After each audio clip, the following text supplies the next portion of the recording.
My name is Megan Jennings. I'm 39 years old, a civil engineer based in Asheville, North Carolina. I don't have a big family of my own, just a modest townhome, a private savings account, and a career I've spent 17 years building. I like quiet mornings, clean data, and being left out of drama. That's how I've kept my life steady by staying invisible when I need to. Until this morning. The letter arrived just after 8. It was tucked among grocery flyers and utility bills, sandwiched between a real estate postcard and a dental clinic promotion I'd never called. At first glance, it looked like one of those impersonal financial ads, pale envelope window panel, dull print. I only opened it because the return address mentioned Charlotte and a name I didn't recognize, Ridge and Glass Financial Services. I skimmed the page without thinking. The tea I'd just brewed sat on the counter beside me, still too hot to sip. Sunlight pushed across the floor from the front windows. Everything in the house felt normal. Until I reached the third line. Outstanding balance, $742, 138.26. Loan account, 88412-903C. Delinquent payment, immediate action required. I read it twice, then a third time. My name, Jennings Megan D., was listed as the primary on a home loan I had never taken. I stood very still, like the floor might shift if I moved. The hum of the refrigerator filled the silence. A faint breeze from the open kitchen window rustled the corner of the letter. A house in Boone, NC, it said. Property purchased in full last fall. First mortgage payment due in January. 3 months, missed collections initiated. Boone. I don't own property in Boone. I've never even driven past it. I sat down at the kitchen island, letter in hand, heart ticking in my chest like a slow metronome.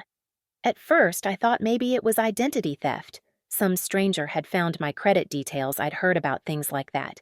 Data leaks, stolen social security numbers, phishing. But then I saw the cosigner. Kimberly Jennings. My sister. The paper didn't fall from my hand. I didn't shout. I didn't cry. I just stared at that name and felt something quiet split open inside me. For the past 15 years, I've been the dependable one, the solid bridge between emergencies and outcomes. When Mom needed help covering her medical deductible, I paid it. When Kim's graphic design business failed and she needed a month's rent, I wired it. No questions, no invoices. I didn't do it for recognition. I did it because that's what I thought family did showed up even when no one noticed. But this wasn't a cry for help. This was a decision made without me, and that's what made it feel so much worse. I stood up and opened the hallway closet where I kept my old tax records and homeownership files. I pulled down the lockbox, opened it, and sorted through everything. Deeds, mortgage paperwork, student loan finalization letters. No reference to any property beyond my own. I had never signed anything connected to Boone. I opened my laptop next, logged into my credit report. There it was, lien 4. New mortgage. Opened September 22nd, 742, $1,000, residential real estate lender Ridge and Glass Bank Group.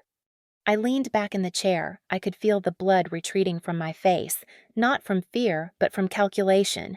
Someone had done this under my name with my credit. Not a stranger, not a hacker, but Kim. And maybe more than just her. I stared at the date again. It had been almost 9 months, which meant the decision had been made. The papers signed, the keys handed over, all while I was traveling for a highway renovation project outside Wilmington. I hadn't seen my family much then. We'd exchanged a few holiday texts, one video call at Thanksgiving, nothing deep. And that was the opening they needed. The tea beside me had gone cold. I hadn't even taken a sip. I walked to the sink and poured it out, watching the soft gray swirl vanish into the drain. The mug made a soft sound as I set it down, too soft for how loud the world had just become in my head. I looked around the room, my bookshelves, my neat file drawer, the calendar where I plotted every job rotation, and saw the problem clearly for the first time. I'd made it too easy to be used. The quiet one, the reliable one, the one who wouldn't ask for anything back. But this wasn't a late rent check or a phone bill. This was a mortgage. A quarter-acre second home, and someone had signed for me. I picked up the letter again. On the back was a customer service line and a QR code for account management. I didn't scan it. I picked up the phone and dialed. Ridge and Glass Financial Services. How may I help you? I cleared my throat. My voice didn't shake. Yes, I said I'm calling about a mortgage in my name I never agreed to. And for the first time in years, I wasn't speaking as the responsible one. I was speaking as someone who wanted records. And answers. There's a strange thing that happens when you're always the one who holds everything together. People stop asking if you're okay, they just assume you are. Growing up, I was the quiet one. Kim had the big laugh, the dramatic stories, the flair for moments. I had the schedules, the checklists, and the grades that never made anyone cry from pride, but also never gave them a reason to worry. I wasn't trouble, so I wasn't a priority. After college, I moved into a tiny apartment near downtown Asheville and got my first real job with a structural engineering firm. I was 24, eating canned soup 3 nights a week, and still found a way to send $200 every month to help with Mom's blood pressure medication. I don't remember when that became expected, but I do remember the first time they asked if I could handle the full cost for a while. I said yes. Of course I did. That's the thing about being reliable. Once you say yes enough times, it stops being a favor. It becomes infrastructure. You become the invisible beam holding up the ceiling while everyone else dances beneath the chandelier. I don't think my parents ever meant to take me for granted. Not intentionally, but they were always more drawn to Kim's brightness, her ideas, her messes. When she quit her job at the boutique to launch a clothing line from the guest room, they called it brave. When she spent her entire savings on marketing prints that never shipped, they called it a lesson. When she asked me for a loan to help cover the website hosting, they called me supportive. And I sent the money twice. She shut the business down within 6 months. A year later, it was a candle startup. After that, a travel blog. Each time the same cycle, excitement, failure, retreat. And each time she'd call me, it's just this one invoice. Megan, she'd say, I'll pay you back the minute the next client lands. The payments never came, but the requests always did. And I never once made her feel small for asking. That's the part that still stings. I helped my parents refinance their car loan after Dad's business slowed down. I co-signed on a short-term rental for Kim when she moved back from Atlanta in the middle of a breakup. I covered the deductible for Mom's foot surgery last fall. None of it felt heavy at the time. I had the means. I thought if I could help, why wouldn't I? But I started to notice the pattern in the way they praised her and only her. When Kim got a part-time design gig, they threw a dinner. When I got promoted to senior project manager handling multi-million-dollar infrastructure contracts, I got a text from Dad that said, "Congrats, don't forget to breathe." At Thanksgiving 2 years ago, Mom gave a toast about how proud she was that her youngest had never given up on herself. She said it with tears in her eyes. Kim had just closed her 3rd business. I was standing at the sink washing dishes. That same night, I found a birthday card in the hallway trash with my name on the envelope. It was unopened. I had turned 37 that week. No one mentioned it. I picked it out of the bin, wiped off the coffee stain, and opened it. It was blank inside. I still keep that card tucked in the back of my file cabinet next to the bank statement from the month I sent them $2,000 without being asked. That was the winter. Kim's apartment lost heat and Mom said the pipes might freeze. They said thank you, of course. Over the phone, once in a voice that sounded like I'd delivered a pizza, not kept the roof from caving in. The voicemail never came. When I look back now, I realize I trained them to believe I didn't need anything. Because I didn't complain, because I was efficient, because I never made it about me. But underneath all that steadiness, I was just hoping someone would notice. I remember a moment last summer when Kim posted a selfie with our parents on the porch swing, all 3 laughing. The caption said, "Family is everything." I hadn't been invited that weekend. I was working a night shift overseeing an urgent site delay. That same day, I had wired money to help cover a shortfall in Dad's Medicare plan. They didn't mention it. They didn't need to. Because I always came through. I used to think that made me the strong one, the adult, the dependable backbone of the family. But now, staring at a forged mortgage contract with my name on it, I'm beginning to realize what I actually became was an afterthought. Not because they didn't care about me, but because they never imagined I'd need protecting. I had built my entire identity around being useful. And they had built an entire system around never asking what it cost me. Boone. That was the first pin I dropped. From the deed record, I got the parcel ID. From the parcel ID, I found the address, and from the address, a photo taken from the listing when it was purchased last fall, a 3-bedroom A-frame with floor-to-ceiling windows and a wraparound deck, cabin-styled luxury tucked between old pines and modern ambitions. Property records confirmed it was titled under 2 names, Kimberly Jennings and Megan D. Jennings. I didn't recognize the view. I'd never been there, but somehow my name had lived in those walls for months. So I drove to the house. I did know my parents' place in Waynesville, where nothing had changed since 1998, except the living room curtains and the brand of orange juice in the fridge. The door was unlocked, like always. I stepped into a wave of warmth and garlic. A pot roast simmered in the kitchen. Kim's voice was floating down the hallway, mid-laugh. My mother appeared first. Megan, she smiled, startled. We weren't expecting. I need to talk to everyone now. She froze, then nodded and called toward the hallway. Dad shuffled in next, still in socks. Kim followed, holding a glass of wine like it was a prop. We sat in the dining room, the 4 of us. The roast in the oven sent soft steam into the air. The house was quiet otherwise. I pulled the printout from my bag and set it on the table. A copy of the property record, Boone Cabin. My name. No one spoke. Kim glanced at it, then looked away. Where'd you get that? She asked, too casually. I requested the deed. It's public. My name is on it. I looked between them. Why? My father cleared his throat, slow and uncomfortable. Megan, it's not what you think. I waited. Mom folded her hands on the table. We were going to tell you. When? Soon. Kim crossed her legs. Look, it's not a big deal. It's just paperwork. The cabin's for all of us. I didn't sign this, I said calmly. And yet my name is on a mortgage, a loan, with late payments. Mom exhaled. We were hoping to keep it simple. Kim was approved only with a cosigner. You have the best credit. You weren't using it. I blinked. Excuse me. Kim leaned back in her chair. It's not like we took money out of your account. You just backed it. My voice stayed low without my permission. Dad raised his hand slightly like he could fan away the tension. We thought you'd understand. You've always been generous.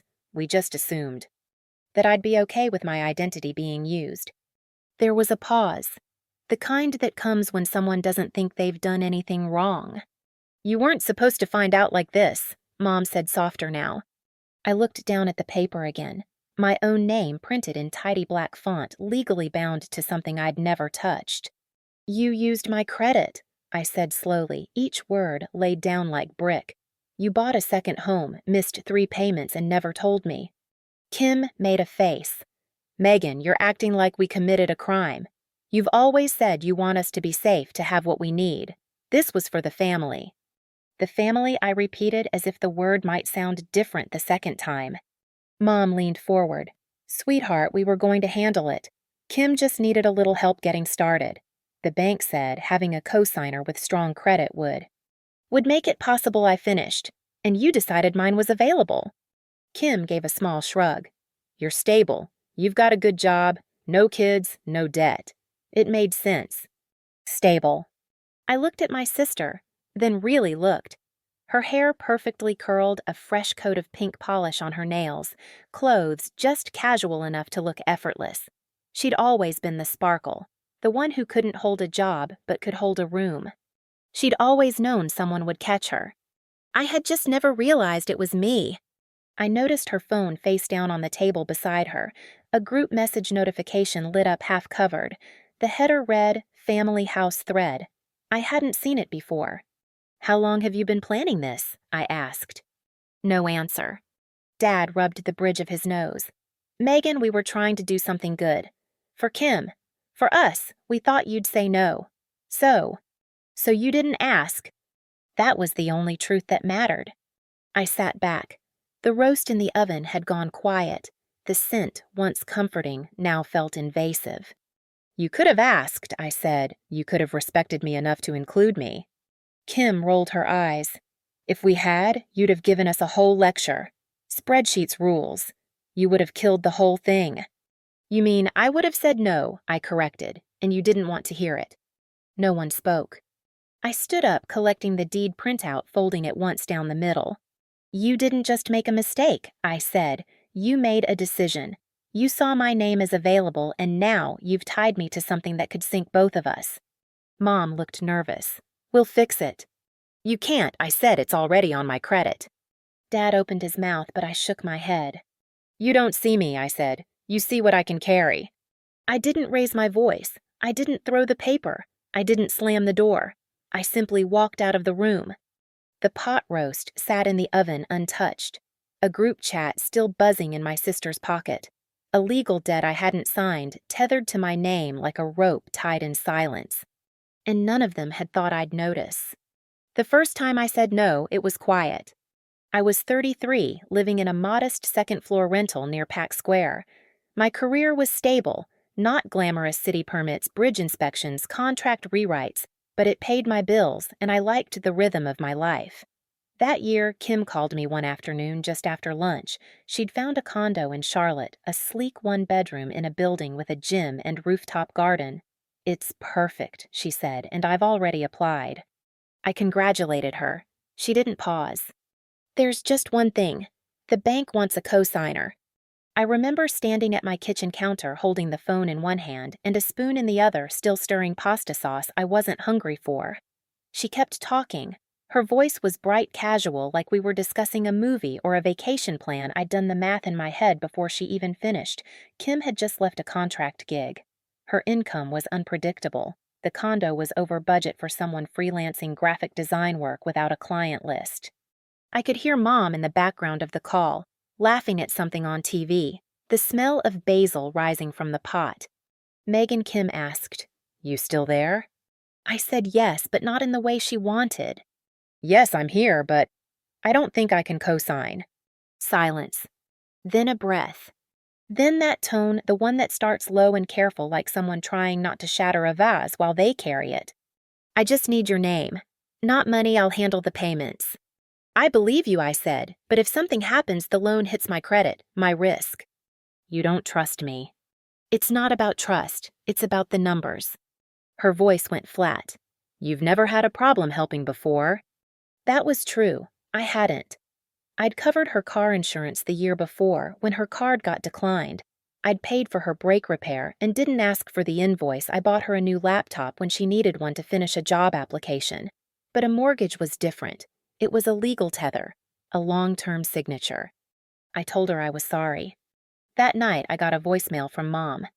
Megan, honey, I just want you to think about it again. Your sister really needs this. It's not like she's asking you to buy the place. She's just asking for support. You're the only one she has. It would mean the world to her. And to me. She didn't yell. She didn't threaten. But the words sank in like something heavy and cold. Support. The only one she has, it would mean the world. That's how my family asked for things, through implication, not obligation. The next day, Dad called. You know, your sister's had a hard year. He said she needs a win. I remember walking past a framed photo in my hallway while on the call one from our family vacation in Hilton Head. I was half turned away in the frame, cut off slightly at the edge, smiling at something out of view. Kim was front and center, sunglasses full smile, laughing mid-joke. The photo had been printed and gifted to our parents by Kim for Christmas. They'd framed it, hung it on their dining room wall. My face wasn't fully visible. I'd always told myself that was just how the picture was taken, but that day it felt like something else. I didn't call Kim back. I sent a short message instead. I love you, but I can't do this. She didn't reply. For 3 months, I didn't hear from her. My parents kept things civil, but clipped conversations about holidays or birthdays were transactional. I showed up to Thanksgiving and found my seat at the far end of the table. Kim didn't look at me. Mom smiled like everything was normal. Later that evening, I opened the kitchen trash to toss away a napkin and saw something at the bottom of the bin. A manila envelope. Inside was the original co-signing packet Kim had printed.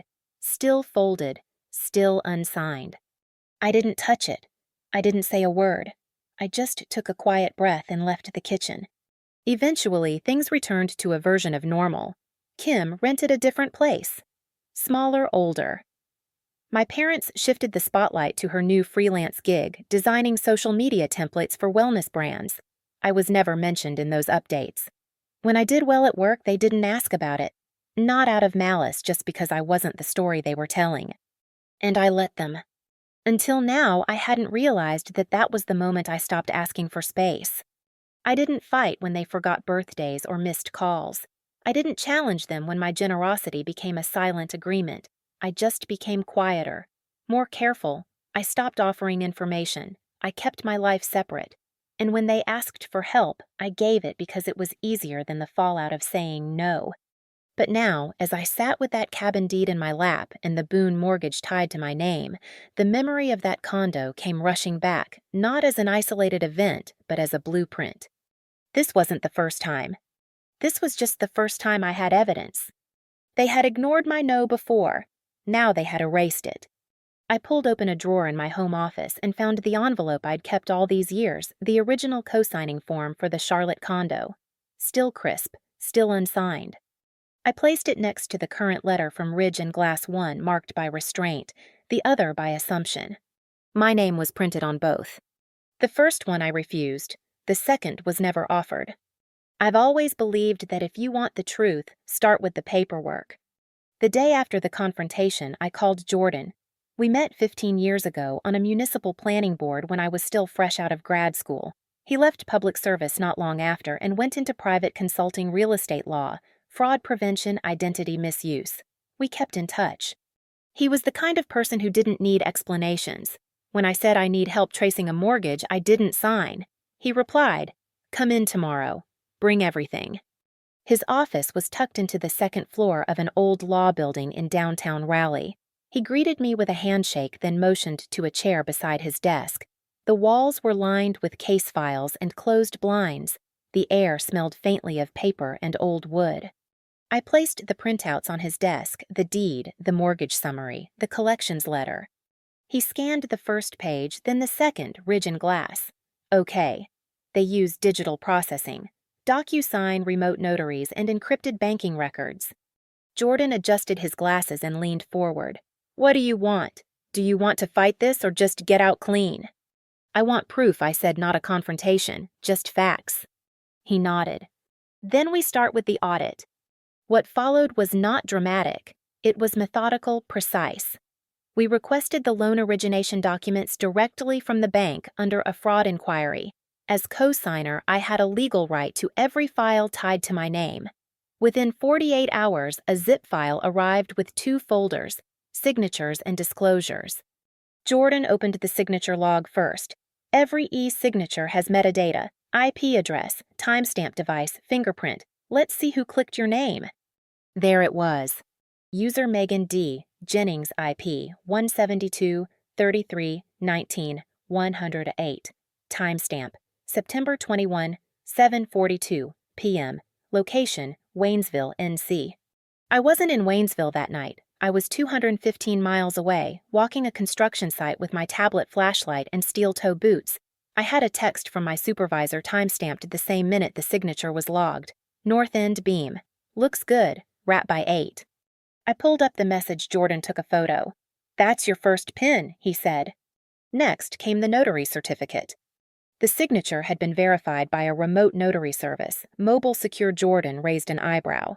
"They're legit, but it means there's a webcam record and a log. Let me reach out to them." He fired off a request. They responded within hours. Their system showed the notary session was completed using a driver's license uploaded by Megan D. Jennings. A still frame was included, a blurry photo barely lit with only part of the face showing, not me. The woman in the photo had bangs. I hadn't worn bangs since high school. "I can subpoena the session footage if needed," Jordan said, "but even this is enough for probable fraud." I sat back in the chair, staring at the screen. My name. My ID. Someone holding it up on camera with their fingers just out of view. "They rehearsed this," I said. "They had everything ready." He clicked into the bank's wire transfer records. A $3,000 closing services fee had been wired from a joint account under L. Jennings and K. Jennings 2 days before the session. "That's your mom and Kim," he said quietly.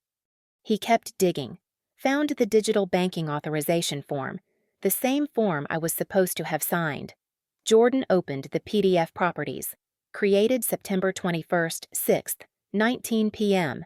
Uploaded from IP 172.33.19.108. Same IP as the signing session I said. He nodded. They used the same device. Probably Kim's laptop, probably in your parents' living room.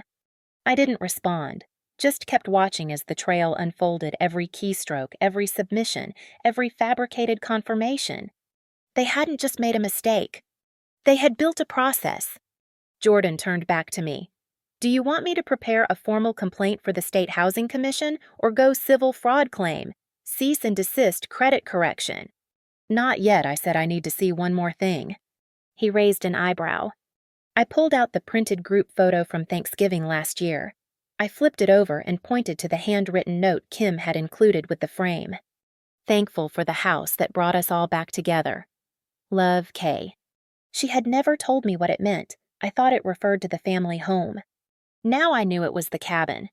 Jordan read it, then leaned back. They were celebrating, I said. Even then, and I was sitting 2 seats down eating pumpkin pie, smiling at a joke I wasn't part of. He didn't say anything.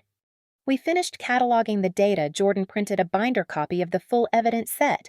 I signed a notarized affidavit stating that I had never initiated or authorized the loan, the property purchase, or any documents related to the cabin. When we were done, he slipped everything into a navy blue folder and slid it across the table. You don't need to raise your voice, he said. The facts speak louder anyway. I nodded. What happens if they try to refinance it? They can't, he said. The fraud is now logged. Any financial action will trigger a freeze. And if they try to sell? Same thing, title's contaminated until this is resolved. Outside, the sun was already starting to set behind the government buildings and small cafes. I walked to my car with the folder clutched against my chest, the weight of it not heavy but precise. Not revenge. Just confirmation.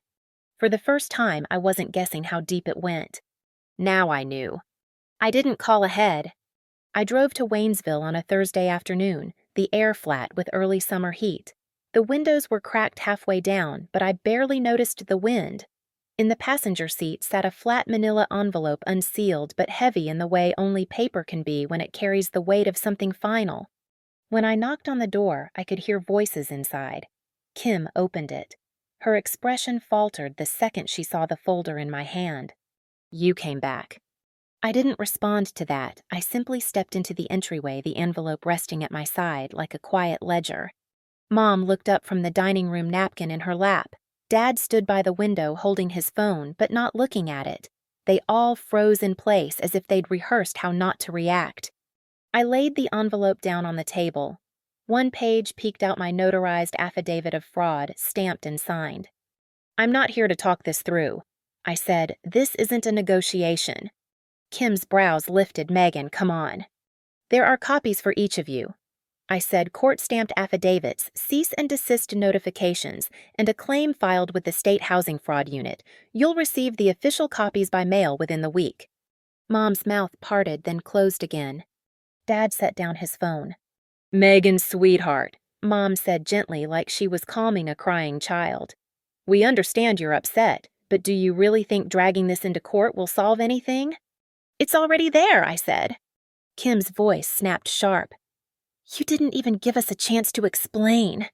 I did, I said. You just used it to defend what you'd already done. We thought we were protecting the family, Mom added quickly. It was just a signature, a formality. No, I said it was mine. There was a long pause. Dad walked forward and picked up one of the documents, eyes skimming the first few lines. His jaw flexed, but he didn't say anything. When he looked at me, it wasn't anger. It was disbelief, like I'd broken an unspoken rule he never thought I'd question. You're taking this too far, Kim said. It's not like we drained your bank account. You still have your house, your job. You're fine. I stared at her. That was always the currency of their comfort. You're fine. As if being capable meant I was free to be exploited, as if having resources meant I had no right to boundaries. I'm not your guarantee anymore, I said. Kim blinked. What does that even mean? It means every time you made a mistake, you looked to me. Every time something fell through, I was the fallback. You treated me like insurance, silent and automatic. Mom flinched. We never meant. But you did it anyway. I looked down at the documents, neat and orderly, each page held together with staples and witness seals.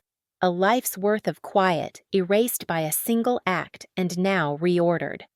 I'm not here to make you feel guilty, I said. I just want it on record that this time you crossed a line, and I won't be the one to fix it. Dad exhaled, finally speaking. Megan, this is going to tear us apart. No, I said calmly. You already did that, I'm just giving it a name. Kim stepped forward. This is what you want, a family that hates you. No, I replied. This is what I never wanted, a family that uses me and then calls it love. The room was still. Somewhere in the kitchen the kettle had finished boiling. No one moved to silence it. Mom's voice trembled slightly. You don't have to do this. We're still your parents. She's still your sister. I nodded. And I'm still Megan, but none of you treated me like someone with a name that mattered. Kim's eyes narrowed. So what, you're cutting us off? I didn't answer. Instead, I reached into my purse and pulled out a single folded paper, my updated emergency contact form. It had one name listed, Jordan's. No family, no siblings, no fallback. I set it down beside the envelope and stepped back from the table. I'll let the process speak from here, I said. No one stopped me. I walked to the door. Behind me, I heard my mother's voice crack into something that sounded like sadness, but it didn't hold me in place. Kim's silence for once didn't feel like absence. It felt like distance finally named. As I stepped outside, the late sun hit the porch in long angles. I felt the first clean breath I'd taken in months. I drove home in silence, the passenger seat empty now. When I walked into my house, the first thing I did was open the drawer in my desk where I kept my old contact list. I pulled the paper out. Names, numbers, relatives I hadn't spoken to in years. My family in permanent ink. I took a lighter from the drawer beside it and held the list over the sink. The flame caught quickly, curling the paper into ash with a sharp scent of ink and carbon. I poured water to finish the burn, then wiped the sink clean. On my phone, I opened the family group thread, scrolled through it one last time. Photos inside, jokes, forgotten birthdays I never responded to. I hit leave group. The message confirmed it. You have exited the conversation. That night I made tea and set it down beside me untouched. I opened a new folder on my desktop, personal legal records. Inside, I saved every scanned document, every confirmation, every response from the Housing Commission. When the last file loaded, I renamed the folder Boundary, Final Copy. Then I closed the laptop. And for the first time in years, I didn't feel like I owed anyone an answer. The fixer-upper sat quiet by the edge of the lake. No dock, no boat, just a rocky bank and a pair of stubborn old trees that leaned in toward the water like they'd been whispering to each other for decades. The siding was faded. The porch creaked when I stepped onto it. The kitchen smelled faintly of cedar and dust. It was perfect. I closed on the house 6 weeks after filing the fraud claim. My credit record was cleared within 24 business days. Jordan handled everything, formally contesting the loan, issuing subpoenas, freezing the false mortgage, and removing it from my report. I didn't attend the hearings. I didn't need to. The truth was already written line by line in paper they couldn't argue with. I didn't move immediately. I waited until I could walk into the house without feeling like I was running from something. Now, on a quiet Sunday morning, I stood in the middle of my new kitchen with a roll of masking tape in one hand and a box cutter in the other. Sunlight poured in through the east-facing window, touching the bare floorboards with soft gold. Outside birds moved through the pine branches without urgency. I could hear water lapping somewhere behind the tree line. There were no moving trucks, just me, my car, a few suitcases and a few boxes stacked neatly beside the fridge. I unpacked slowly, not because I had to, but because there was no one else to rush me. My dishes clinked softly against the open cabinet shelves. My books filled the 2 old crates I'd carried since grad school. I found a small metal frame at the bottom of one box, my favorite photo of a bridge I'd helped design. Clean curved lines, a quiet arc over a wide river. I placed it on the kitchen counter, a reminder of what I could build when no one was rearranging the blueprints behind my back. By noon, I had one room mostly done, the small office just off the hallway. I assembled the desk myself, screwed the legs in tight, wiped the surface clean, then opened my laptop. A new desktop folder, I named it Megan, House Docs. Inside, I uploaded the new deed. Owner Megan D. Jennings. No co-signers, no shared equity, no hidden transfers, just one name. It wasn't a mansion. It wasn't the cabin in Boone with the floor-to-ceiling windows and the polished pine interior. This house needed work. New plumbing and updated roof. A dozen small repairs I was already drafting lists for. But it was mine, every square foot of it. No one had asked for a key. No one assumed they'd get one. I walked outside and stood at the edge of the driveway, breathing in the scent of pine and soil. My phone buzzed once in my back pocket. I checked it. A message from an unknown number. "Just wondering if you're ready to talk yet, Mom." I stared at the screen, then locked the phone and slid it back into my pocket. That number didn't belong to my new emergency contact form, the one I had created after updating my legal records. That form listed only one name, my own. Back inside, I opened a drawer and slipped the phone into it. Then I closed the drawer gently and left it there. Some ties you don't cut. You just stop holding them. I spent the rest of the day working on the front room, sweeping the corners, measuring windows for curtains, writing a list of paint colors I wanted to try. Sage soft slate, a warm cream for the trim. In the late afternoon, I stood at the back door and looked out over the lake. The light had shifted to a deeper amber. The surface of the water was glassy, and still I leaned against the frame holding a mug of tea that had finally cooled enough to sip. The air felt heavier here, not with weight, but with quiet, the kind that doesn't ask anything from you. I had spent most of my adult life being the one people counted on, the one who stepped in before the fall, who absorbed the debt, who gave more than was ever acknowledged. It was easier that way, easier to be helpful than to risk rejection, easier to stay silent than ask to be seen. But silence has a cost, and mine came due the day I opened that envelope. I didn't rebuild out of vengeance. I rebuilt out of clarity. I wanted a life where no one could put my name on something without asking, where the only people I had to explain myself to were the ones who respected the answer. No. I looked down at the deed one more time. I ran my fingers along the edge of the paper. No fanfare, no applause. Just my name, clean and complete. Later that evening, I opened a fresh notebook.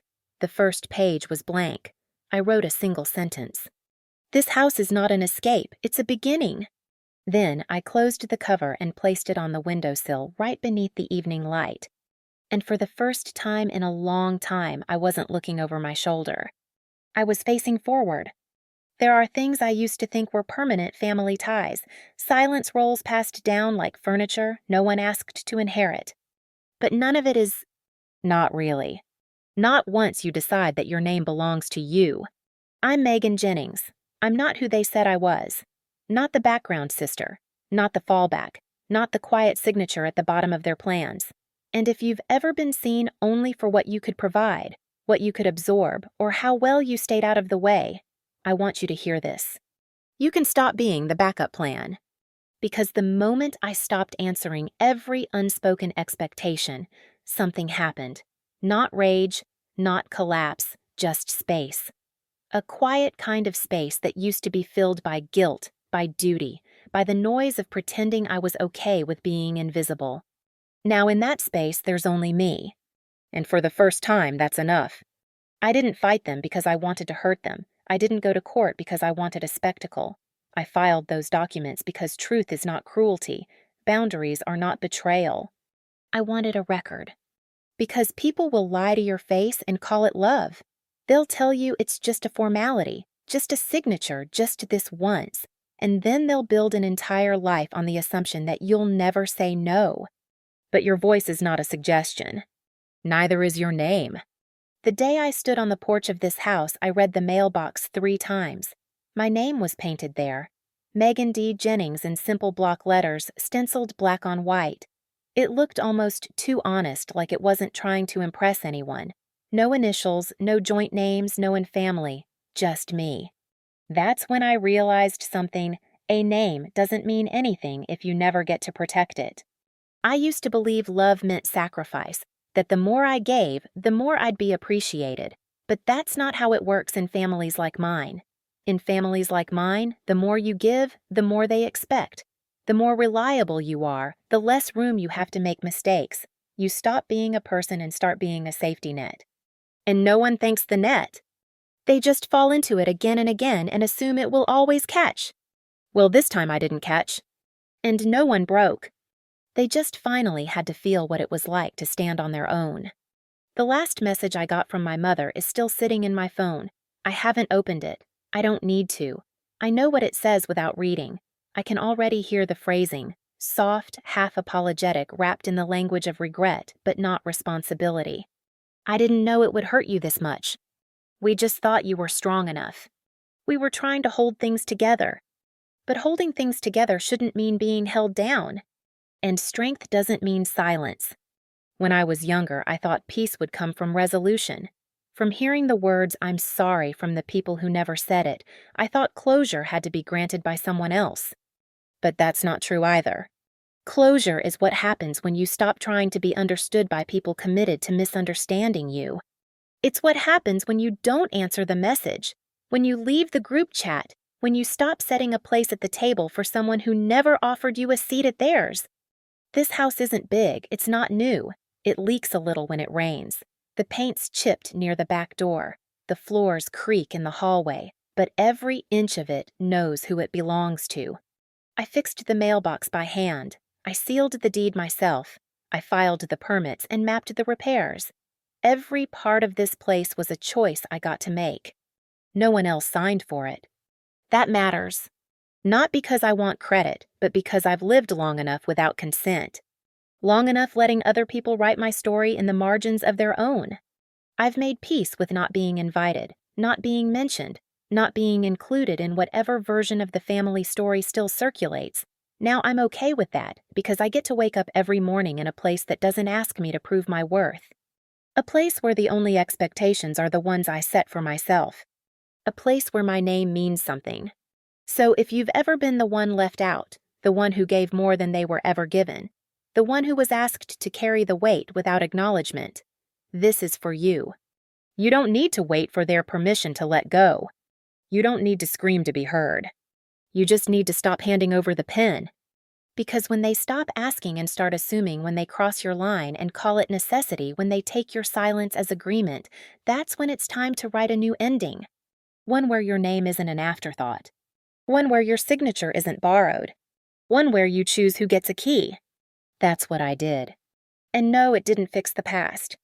It didn't erase the nights I spent wondering why I wasn't enough, or the holidays where I paid the bill and disappeared from the photo. It didn't change the way they remember the story. But it changed the way I live mine. And that's enough. This time I didn't sign to help anyone else. This time I signed for me.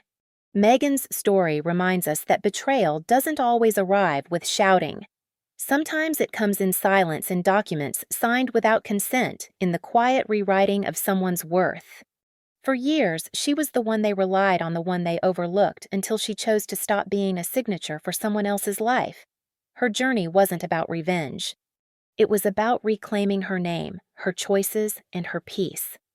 Through steady resolve and quiet strength, Megan built a new beginning, defined not by what she lost, but by what she no longer had to defend. If you've ever felt unseen, undervalued, or expected to carry more than your share, remember you don't need to ask a permission to protect your boundaries. Share your thoughts in the comments. If Megan's story moved you like this video, and subscribe for more stories of quiet strength, justice, and emotional truth.